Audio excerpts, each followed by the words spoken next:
চাই প্রিয় ভাইয়ের আমার, আল্লাহ রাসূল সাল্লাল্লাহু আলাইহি সাল্লাম এই সন্তান সন্ততির জন্য কি পথ, কি পদ্ধতি, কি রীতি তিনি রেখে গেছেন, আপনি কি সেটা ফলো করেন?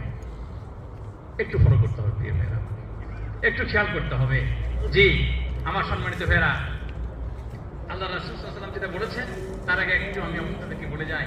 আল্লাহ রাব্বুল আলামিন বলেছেন, কু আনফুসাকুম ওয়া আহলিকুম নারা, তোমাদের জীবনকে এবং তোমাদের পরিবার পরিজনকে জাহান্নামের আগুন থেকে বাঁচা। জি আপনি মাশাআল্লাহ এখানে আছেন, আলহামদুলিল্লাহ মাশাআল্লাহ, মাঝে মাঝে উমরা করতে যান, মাঝে মাঝে বাইতুল্লাহ যান, মাঝে মাঝে মাশাআল্লাহ মদিনায় যান, দেখি না মাশাআল্লাহ এমনি ভালো বাইরে বাইরে এই যে আলেম থেকে ভালো আপনাদের ওস্তাদ যাদের কাছ থেকে কিছু শিখেছেন তাদেরকে ভালোবাসেন, দুনিয়ার স্বার্থে পয়সা খরচ করেছেন, কিছু খাওয়াইয়েছেন সেজন্য ভালোবাসেন, কিন্তু পয়সা ওনাদেরকে কিসের জন্য ভালোবাসে? স্বার্থে, দুনিয়ার স্বার্থে, ওর স্বার্থ ধার পাবো, না হয় কিছু বকশি খেতে পাবো। আচ্ছা নেতাদেরকে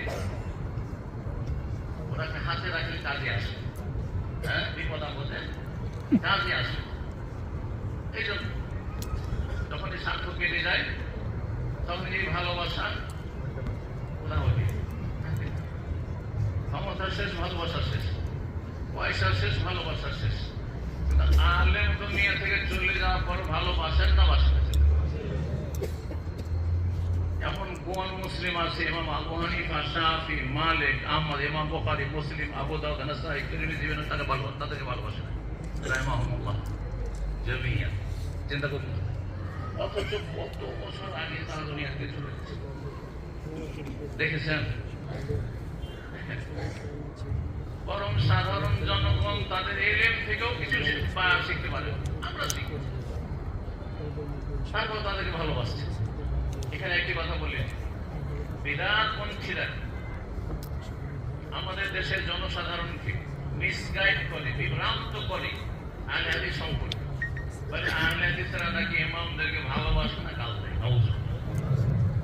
এই জন্য যাতে করে আহলুল হাদিস সালাফিদের দাওয়াত কবুল করে তাদের পায়ের তলা থেকে মাটি না সরে, তাদের বিরাজি ধর্ম কর্ম জমজমাট চলতে থাকে, তাদের বিনা পুঁজির ব্যবসা চলতে থাকে, তাদের পীর মুরিদের ব্যবসা চলতে থাকে, বা তাদের একামতের দিনের বিভ্রান্তিকর ব্যাখ্যায় তানাকে হাইকোর্ট দেখানো তা চলতে থাকে। সেই জন্য এরা আনন্দের শ্রদ্ধা করে, এরা আনন্দকে ভালোবাসে, এরা ইমামদেরকে ভালোবাসে, বরং ইমামদেরকে মানেই না তারা। সবচেয়ে বড় ইমামকে আবু হানিফা না রাসূলুল্লাহ, শাফি, মালিক, আহমদ, তারা বড় না রাসূলুল্লাহ সাল্লাল্লাহু আলাইহি ওয়াসাল্লাম? আপনার পাশাপাশি যদি রাখা হয়, পাশে বসে আছে রাসূলুল্লাহ সাল্লাল্লাহু আলাইহি ওয়াসাল্লাম বসে আছে, আর আবু হানিফা বসে আছে, তার কথা শুনবেন আপনি? আগে ইমাম আযমের কথা শুনবো, আবু হানিফার কথা নাকি? এখানে চলে আসলে যখন শুনতে রাজি না, দুনিয়া থেকে চলে গেছেন, আগে রাসূলুল্লাহর কথা মানবেন সাল্লাল্লাহু আলাইহি ওয়াসাল্লাম, নাকি আগে আবু হানিফার কথা, শাফির কথা, মালিকের কথা, আহমদের কথা মানবেন? বুঝেন তো দেখি। তাহলে আহলে হাদিসদের দাওয়াত তো উচিত যে আমরা চারজনকে শ্রদ্ধা করি, কিন্তু রাসূলুল্লাহ সাল্লাল্লাহু আলাইহি ওয়াসাল্লামের সাথে তাদের কথা সাংঘর্ষিক হলে তখন একটি, দুটি, চারটি, 10টি, 100টি ভুল, হাজার হাজার তারা দিনের খেদমত করেছে, মাসলা ইস্তেমবাদ করেছেন, আর আমাদেরকে হেদায়েতের রাস্তা, জান্নাতের রাস্তা দেখিয়েছে। যদি শত শত ভুল থাকে, হাজার লক্ষ লক্ষ, তারপরে তাদের সম্মান এহতেরাম আছে, কিন্তু তাদের ভুল কথাগুলির সামান্য মূল্য নেই। কেন? যে সেগুলি রাসূলুল্লাহ সাল্লাল্লাহু আলাইহি ওয়াসাল্লামের কথার সাথে সাংঘর্ষিক হচ্ছে। আগে রাসূলুল্লাহর কথা ঠিক রেখে তারপরে আবু হানিফা, তারপরে শাফি, তারপরে মালিক, তারপরে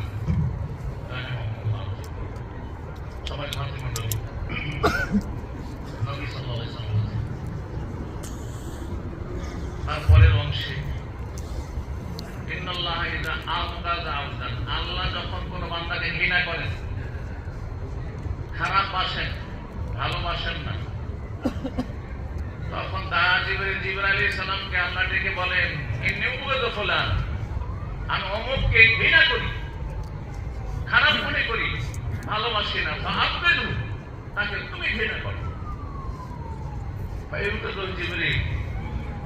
তারপরে সুমাইয়ানাজি আলাইহিস সালাম সমস্ত আকাশবাসীর মাঝে ঘোষণা করে দেন জিবরাইল আলাইহিস সালাম, ইন্নাল্লাহ ইউবগিযু ফুলানান ফাআবগিদু, আল্লাহ অমুককে ঘৃণা করেন, সুতরাং হে ফেরেশতারা তোমরা তাকে ঘৃণা